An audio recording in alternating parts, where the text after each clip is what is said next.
Hakasau tarik urisau arhajar arpoar kum ka jingpen kre ya ke election syakayeng dorbar thawaan ke jela haus nam arhajar arpulai ka United Democratic Party UDP Bhoi district klapen scam kinongkit kam jongka haka jingdan lang u Dr. Jaminu Mautho General Secretary State UDP ubala sakhi pen scam ya baro kinongkit kam nakane ka district hakane ka jingalang pen scam nongkit kam lapen benaru ya ke Kyrtong kilangut kirang ba ki balapan tiket banyak khoni ke election syakayeng dorbar thawaan haus nam arhajar arpulai na lai constituency kata na umsning ya uba sunshine makri na mau hati ya uba baya hunlang makdo bat na jirang ya uba badhok normally ya ki Kyrtong jukite kilangut kirang ba ki bala turwa ya ladi banyak khun hak election arhajar arpulai lapha shaka state election committee joka seng UDP ban bishar sani ban ai ka jing manjur ya ka jingker pa jungki ki tiket election kin board hadian kata kinongkit kam bakong sanari Bhoi district Shillong u president udai uba donbok khamdet ba general secretary udai ba Michael Kharhunai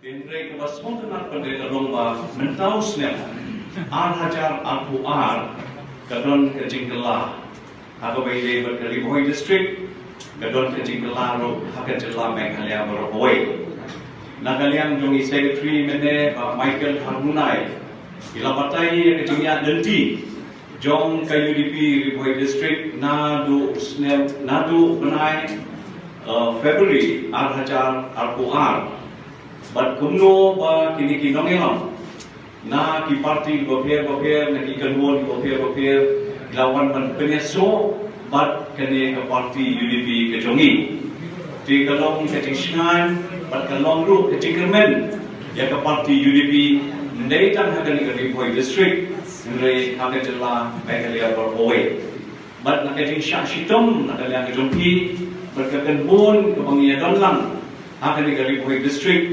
ni iba ke UDP Bhoi district menta kelas number 1 durbian but movement sibun ba kiri rangwa na ki constituency gopher jong Bhoi kiri upakman na ki ken bon gopher kilawan ban penyaso ban ni tum ke parti UDP na syukwa ben mau hangni haus nem khat nice pa anyo ko kamu tu gapor ke seng kmi ke jongi ke de Chelsea milayo but say hadu live ko mud di MLA na ki constituency gopher agane ke jela ko ye ke jongi live ko mud kamu tu gapor na ke seng Chelsea but hadin bala pen no ya ke seng Chelsea haus nem khat nice pa anyo kunrio Aku tu kapor kini kebetulan nak ni keseng Chelsea lesi apoi no shani bercatai.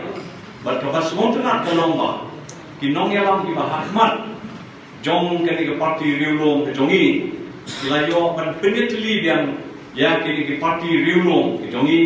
Badu senem kat kendai spa nak nyo. Ilayo ban seng ya kini ke parti UDP.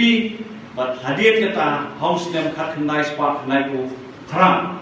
Nilayo ban say ya kumba arpomut ki MLA na ki constituency gopher akan ni jela jongi Bhoi district kami kom kai tu ya ke Giram constituency bat kabar kani tundu pe ke Giram constituency bat jong kani ka Mounty constituency kami jong ka block 2 lani la hiya kren ha ke bat ka ILP kabati bat ba jong ka dong ka than ki samwati ki dawa hamlo ka kta nongkom ke entry point kata nak dari Bhoi district. Rada dia kan hari ini bat kini ke kasino hamno kadang hapo jong ka Bhoi district. Nanti pi baro pi tip hai kata. Balada pi kren pat hak railway head. Kabadi ke weight issue ke ba sitom bhawa na kalian ke sarkar kumno ban urlong ban petraikan dia ya kini ke bantang. Hai kadang hapo jong ka Bhoi district. Nagkakadaw, hidan pun kapor ka ng siya nga ban pilew kuwait kadin kuwait. Reni iba kung ka Bhoi district, hidan kinik-issue tiba kya, tiba crown, tiba kta. Ya kabhaga mayat kayap ka yung jong riba ka judgment riw, hidan hapo jong ka Bhoi district. Kung tang hidan kami ya ka jintli. Ka jintre lang, ka jinay jimot, ka jinsanran lang, ka jinsnokti lang. Hagi betang tiba pun jong ka neka. Kamparti ka jingin kanamba, rengkat pat ka neka tong ka bangidan. Kata kalau nak bentang berklan, ya ke parti yang kuat jaga Bhoi district, hampa san kili ke serku, batum juru, omta mengin susai kini Kyrtong. Nak bentang kini election arhajar arpulai MLA election, Henry, bagin penpoi ki lamba kaji treship ham, Jong ilang balo, Xiao Tong jang